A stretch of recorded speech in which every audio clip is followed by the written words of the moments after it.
ఈరోజు మనం 89వ దశకం చెప్పుకుందాం. శ్రీమన్నారాయణీయం. శ్రీమతే కృష్ణాయ పరబ్రహ్మణి నమః. వృకాసుర వధ వర్ణనం. ఈ శ్లోకాలు కూడా ఒక్కొక్క శ్లోకం ఒక్కొక్క రాగంలో నడుస్తుంది. శ్రీమతే కృష్ణాయ పరబ్రహ్మణే నమః. శ్రీకృష్ణ గోవింద హరే మురారే శ్రీనాథ నారాయణ వాసుదేవ. మోక్షాబ్ధిసారమయ భాగవతాఖ్యమదాహో నారాయణీయ నవనీత మహాగృహీత్వా మాయామయోగ పరితప్త జనాయ మోదానో నారాయణవనిసురాయ నమోస్తు తస్మై. వృకాసుర వధ వర్ణనం. రమా జానీ జానీ యదిహ తవ భక్తేషు విభవో न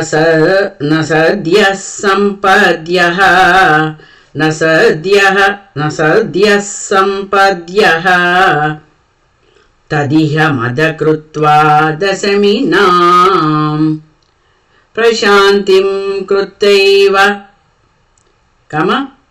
प्रदिशसि ततः काममखिलं प्रशान्तेषु क्षिप्रम् न खलु भवदीय అని చదవచ్చు. భవదీయ చ్యుతికదాః. రమా జానీ జానీ యదిహ తవ భక్తేషు విభవో న సద్యః సంపద్యః తదిహ మదకృత్వా దశమినాం ప్రశాంతిం కృత్యైవ ప్రదిశసి తతః కామమఖిలం ప్రశాంతేషు క్షిప్రం న ఖలు భవదీయే చ్యుతికదాః. ఇలా నడుస్తోంది. ఇప్పుడు రెండవ శ్లోకం. సద్యః ప్రసాదరుషితాన్ విధిశంకరాదీనో సద్యః ప్రసాదురుషితాన్ విధిశంకరాదీన్ కేచిద్విభో నిజగుణానుగణం భజन्तః. కేచిద్విభో నిజగుణానుగుణం భజन्तః. భ్రష్టా భవంతి భతకష్టమదీర్ఘదృష్ట్యా భ్రష్టా భవంతి భతకష్టమదీర్ఘదృష్ట్యా స్పష్టం వృకాసుర ఉదాహరణం కిలాస్మిన్.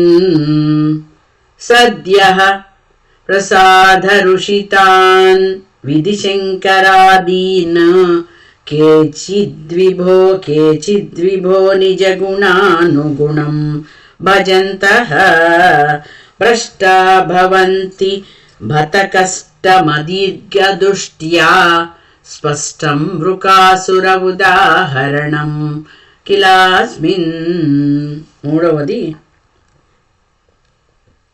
శకునిజః సతు నారదమేకదా శకునిజః సతు నారదమేకదా త్వరితతోష మృపృచ్ఛదీశ్వరం త్వరితతోష మపృచ్ఛదీశ్వరం. శకునిజః సతు నారదమేకదా త్వరితతోష మపృచ్ఛదీశ్వరం స చ దిదేశ గిరీశముపాసితుం న తు భవంతమబంధుమసాధుషు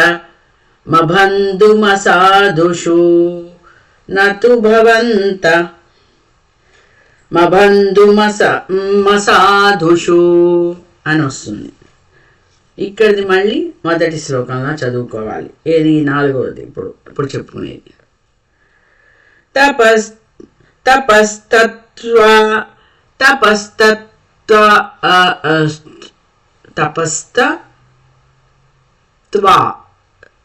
పావత్తు పాకు దీర్ఘం పావత్తు వావత్తు. తపస్తత్వా ఘోరం సకలు కుపితః సప్తమదినే తపస్త్వత్వా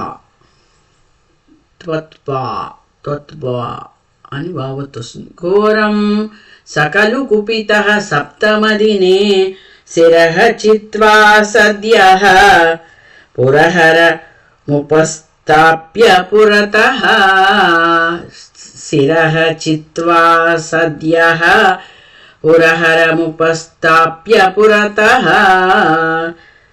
అతిక్షుద్రం రౌద్రం శిరసి కరదానేన నిధనం జగన్నాథద్వవ్రే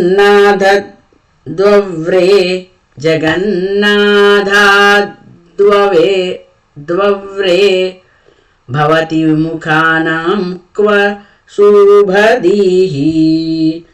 తపస్తప్త్వా ఘోరం సఖలు కుపితః సప్తమదినే శిరః చిత్వా సద్యః పురహరముపస్థాప్య పురతః.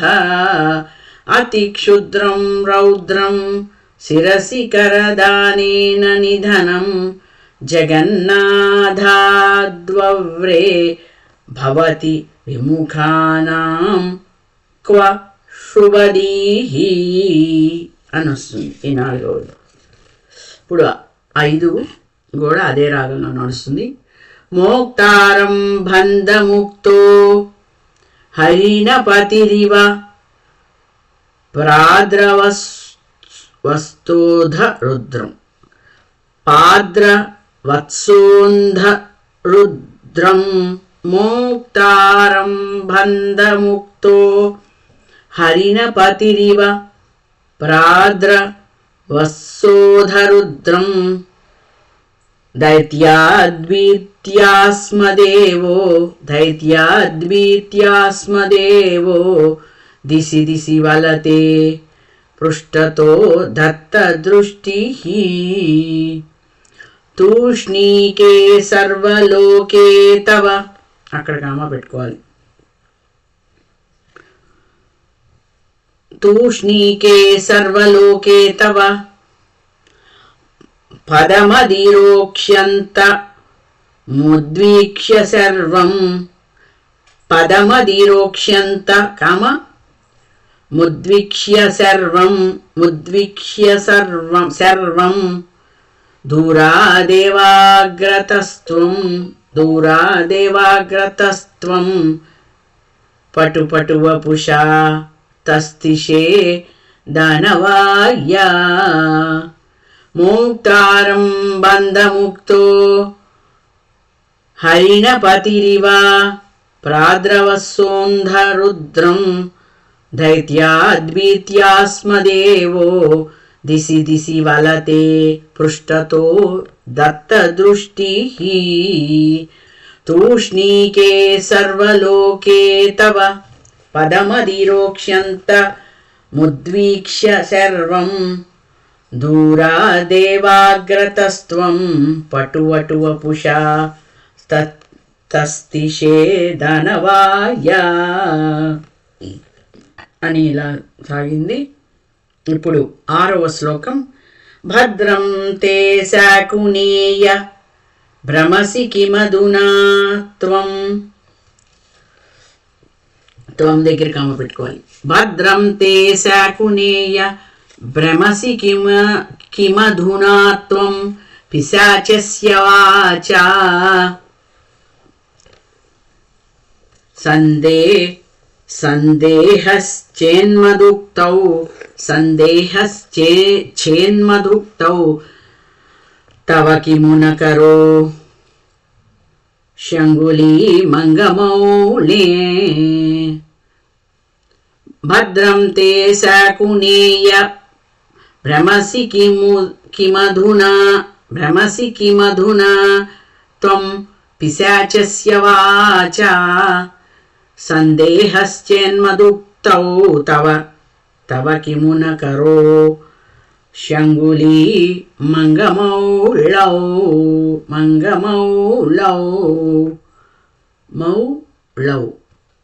ఇత్తం త్వద్వాక్యమూఢః శిరసి కృతకరః सोपतश्चिन्नपातं भ्रंशो ह्येवं పరోపా దగ్గర కామ పెట్టుకుని భ్రంశో హ్యేవం పరోపా సితురపి చ గతిః శూలినోపి త్వమేవా. ఇప్పుడు 7వ శ్లోకం. భృగుం కిల సరస్వతి, ఇది కొంచెం రాగం మారుతోంది. భృగుం కిల సరస్వతి నికటవాసి నస్తాపసాః, నికటవాసి నస్తాపసాః స్త్రీమూర్తిషు సమాధి కమ సన్నధిక సత్వత్వం, అంటే సన్నధిక సత్వతాం దగ్గర కమ పెట్టుకుని సన్నధిక సత్వతాం అనేది ఒక వర్డ్. వేదితుం భృగుం కిల సరస్వతి నికటవాసి నస్తాపసాః శ్రీమూర్తిషు సమాధి కమ సన్నధిక సత్వతాం సన్నధిక సత్వతాం వేదితుం. అయం పునరనాదర, అక్కడ కామ పెట్టుకోండి. అయం పునరనాదర దుదితరుద్ధరోషే విధౌ హరేపి చ జిహింసిషౌ హరేపి చ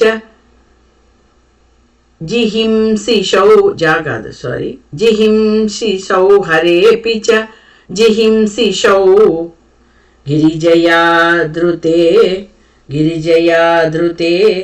త్వమగాత్.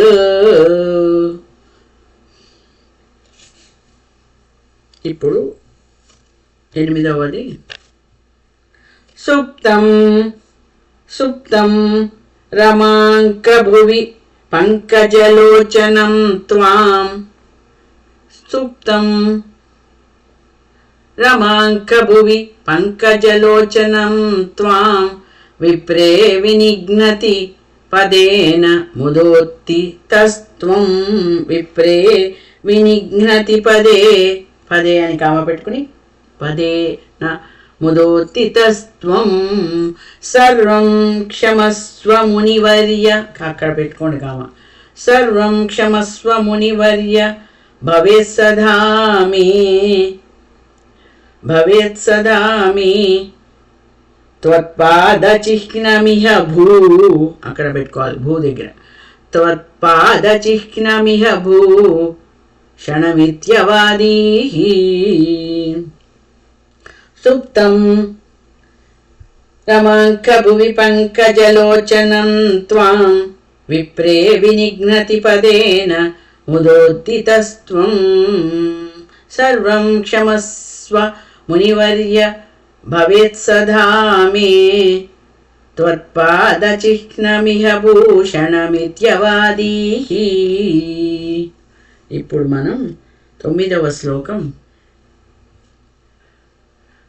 నిసిత్యతే చ సుదృఢం త్వయి బద్ధభావాః సారస్వతా మునివరా దధిరే విమోక్షం. నిశ్చిత్యతే చ సుదృఢం త్వయి బద్ధభావాః సారస్వతా మునివరా దధిరే విమోక్షం. త్వామేవ మచ్యుత పునశ్చ్యుతిదోషహీనం సత్వోచ్చయైకతనుమేవ వయం భజామః. త్వామేవ మచ్యుత పునశ్చ్యుతిదోషహీనం సత్వోచ్చయైకతనుమేవ వయం భజామః. నిశ్చిత్యతే చ సుదృఢం త్వయి బద్ధభావాః ते च सुदृढं त्वयि बद्धभावाः सारस्वता मुनिवरा दधिरे विमोक्षं त्वामेवमच्युत पुनश्च्युतिदोषहीनं सत्योच्चयैक तनुमेव वयं भजामः जगत्पृष्ट्या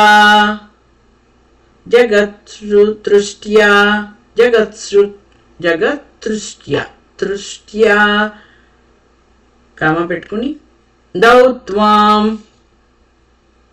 నిగమ నివహై అక్కడ కామ పెట్టుకుని నిగమ నివహై ద్వంద్వభిరివా జగతృష్ట్యా ద్వౌతాం ఇది మళ్ళీ మొదటి రాగం చేంజ్ అవుతుంది. జగతృష్ట్యా దౌత్వాం నిగమ నివహై ద్వంద్వవిరివా స్తుతం విష్ణో సచ్చిన్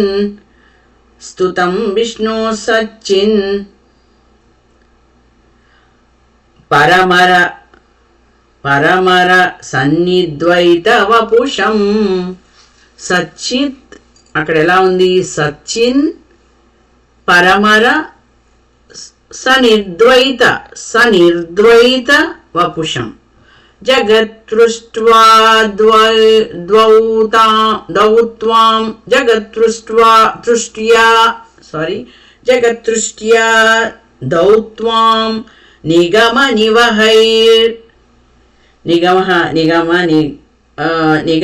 నివహై కామ ద్వంద్వభిరివా స్తుతం విష్ణో సచ్చిన్ కామ పరమర సనిర్ద్వైత వపుషం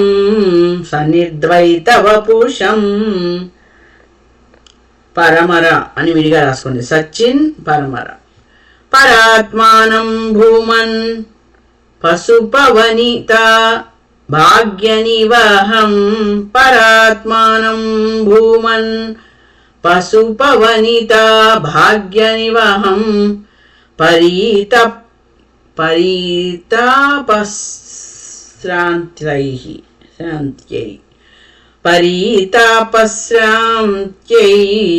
పవనపురవాసిన్ పరిభజే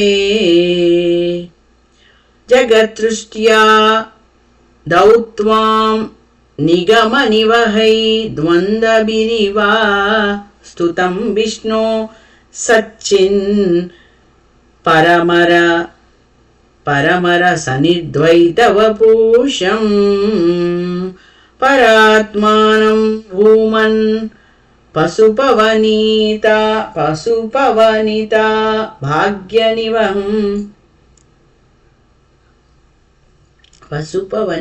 భాగ్యనివహం పరితపశ్రాంత్యై పవనపురవాసిన్ పరిభజే ఇది ఏకోననవతితిత దశకం సమాప్తం. ఇది ఏకోననవతితమ దశకం సమాప్తం. సర్వత్ర గోవిందనామ సంకీర్తనం. గోవింద గోవింద. ప్రతి దశకాన్ని స్వరస్పందన యూట్యూబ్ ఛానల్లో అప్లోడ్ చేస్తున్నాను. ప్లేలిస్ట్లకు వెళ్ళి అక్కడ నారాయణీయం ప్లేలిస్ట్లో 1 నుండి మీకు 100 దశకాలు ఉంటాయి. సర్వం శ్రీకృష్ణార్పణమస్తు.